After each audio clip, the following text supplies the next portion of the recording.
فخر درانی صاحب کافی دیر سے کچھ کہنا چاہ رہے ہیں. میں جو بھٹی صاحب بھی اور مظہر صاحب کہہ رہے تھے نا کہ اس قرارداد کی کوئی اہمیت نہیں ہے، سمبولک بھی نہیں ہے. آصف نے بھی یہی کہا. دیکھیں سمبولک، ہاں جی سمبولک بھی ہے، اور اس کی جو ہے یہ ایک میں سمجھتا ہوں بنیاد بھی بن سکتا ہے. وہ اس لیے کہ اب دنیا کا آپ دیکھیں کہ یونی پولر سے ملٹی پولر ورلڈ کی طرف بڑھ رہی ہے دنیا، اور اس میں اب مزید قوتیں اور طاقتیں بھی ابھر کے سامنے آ رہی ہیں. امریکہ جو ہے وہ ایک حد تک اسرائیل کو پروٹیکٹ کر سکتا ہے اور کرتا آیا ہے، لیکن یہ زیادہ تر آج بھی اگر دیکھیں تو اسرائیل نے بھی فوری طور کے اوپر جو اس قرارداد تھی اس کو ریجیکٹ کیا، اور امریکہ نے بھی ریجیکٹ کیا ہے. لیکن اس سے کیا ہوگا کہ ان کی جو سافٹ پاور ہے خاص طور کے اوپر مشرق وسطیٰ اور اس کے ساتھ ساتھ جو مسلم کنٹریز ہیں ان میں یہ سافٹ پاور امریکہ کی کم ہوتی جائے گی، اور یہ بات امریکہ کو ریئلائز امریکہ کرتا ہے. یہی وجہ ہے کہ جو قطر کے اٹیک کے بعد فوری طور کے اوپر جو ان کے پرائم منسٹر کے ساتھ آج بھی ان کی شاید ملاقات بھی ہونی، اس سے پہلے جے ڈی وینس اور مارکو روبیو بھی ملے ہیں اور ان کی طرف سے ایشورنسز بھی دی جا رہی ہیں. تو یہ لازمی اس میں کوئی وہ نہیں ہے، شک نہیں ہے کہ یہ جو قرارداد ہے اس کا فوری طور کے اوپر کوئی جو ہے وہ اثر نہیں ہوگا، لیکن اس کا آگے جا کے یہ ایک بنیاد بن سکتی ہے، کیونکہ یورپین ممالک کی طرف سے اس کو پیش کیا جانا اور ان کی طرف سے یہ ریئلائزیشن کہ جو اسرائیل کی طرف سے کیا جا رہا ہے وہ ایک نسل کشی ہے. اس میں جو کچھ فخر صاحب آپ کا پوائنٹ آ گیا، اگر کوئی جواب دینا چاہتے ہیں اس کے اوپر تو میں ذرا وہ کاؤنٹر آرگیومنٹ لے لوں، پھر آپ کے پاس واپس آتی ہوں. بھٹی صاحب یا مظہر صاحب کچھ کہنا چاہیں گے؟ دیکھیں آگے جا کے کیا ہوگا یہ تو ہمیں نہیں پتا، لیکن جو تاریخی طور پہ چیزیں سامنے ہیں، میں پھر یہ کہوں گا کہ جو ایون جو یورپین ممالک ہیں ان کا کوئی فلسطینی کاز کے ساتھ کوئی بہت زیادہ وہ نہیں ہے لگاؤ، ورنہ تو یہ ایشو اتنا زیادہ کمپلیکیٹ ہوتا ہی نہیں، اتنا زیادہ آگے جاتا ہی نہیں. ایشو یہ ہے کہ جو ایک نیریٹو بلڈ ہو گیا ہے، جو بنا دیا گیا ہے کہ حماس کو جو ہے کس طریقے سے ڈس آرم کیا جائے. جی ورنہ حماس کے حوالے سے آپ دیکھیں کہ اس قرارداد کے اندر حماس کے حوالے سے تینوں باتیں کی گئی ہیں. حماس کو سرنڈر کرنا چاہیے، حماس کو ڈس آرم کرنا چاہیے، اور یرغمالیوں کی رہائی.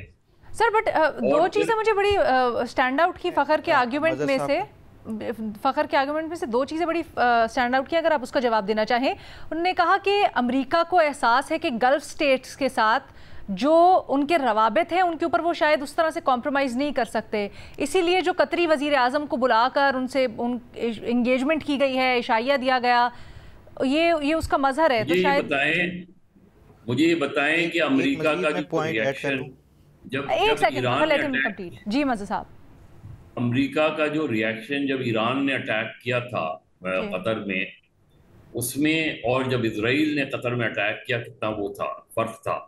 دوسری بات یہ کہ امریکہ کی ایک ہسٹری ہے نا، Americans not only Donald Trump. جی سر، یہ اسرائیل کے حوالے سے امریکہ کی ایک کنسسٹنٹ پالیسی ہے. وہ اسرائیل کو سمجھتے ہیں مڈل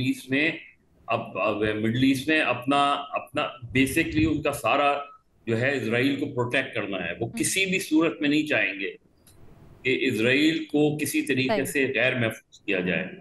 ان کا کاز ہی یہی ہے کہ اسرائیل کو کس طرح پروٹیکٹ کیا جائے. ان کا کاز یہ نہیں ہے کہ کس طریقے سے فلسطینیوں کی ریاست قائم کی جائے. جبھی تو ٹو اسٹیٹ جو ہے تھیوری سامنے آئی ہے، ورنہ پہلے تو یہ نہیں تھی. فخر بھی کچھ جواب دینا چاہ رہے ہیں، پھر we'll just conclude. ایک چھوٹا سا ایک جو مظہر صاحب نے کہا نا کہ نیریٹو بن چکا ہے حماس کے حوالے سے کہ ایک دہشت گرد تنظیم ہے اور اس کی وجہ سے یہ سارا کچھ، میں سمجھتا ہوں اس سے زیادہ سٹرونگ نیریٹو جس کی وجہ سے یہ یورپین ممالک اور ایون جو امریکہ کے اندر جو سٹرونگ نیریٹو بنا ہے وہ ہے کہ اسرائیل نے فلسطینیوں کی نسل کشی کی ہے، جینوسائیڈ میں انوالو ہے. وہ زیادہ سٹرونگ نیریٹو ہے جس کی وجہ سے یہ تمام یورپی ممالک کو یہ قرارداد لانے کی ضرورت پڑی. لیکن فخر صاحب اگر وہ زیادہ مضبوط بیانیہ اگر اسرائیل کے خلاف زیادہ مضبوط بیانیہ ہے تو پھر امریکہ کے اندر سے جو آوازیں اٹھ رہی ہیں، یورپی ممالک کے اندر سے آوازیں جو اٹھ رہی ہیں، ان کے اوپر کوئی عملی اقدام کیوں نہیں ہوا؟ جس طرح ایران پہ سینکشنز لگی ہیں، کیا اسرائیل پہ سینکشنز کبھی لگی ہیں اس طرح؟ نہیں، حماس کو تو سب کنڈیم کر رہے ہیں نا، کھل کے آج تک کرتے ہیں، آج بھی کیا ہے، لیکن اس طرح سے اسرائیل کو کیوں نہیں کنڈیم کیا جا رہا پبلکلی اور فورسفلی؟ وہی تو کہہ رہا ہوں کہ اسرائیل پر سینکشنز کیوں نہیں لگتے؟ ایران پہ لگائے نا سینکشنز انہوں نے.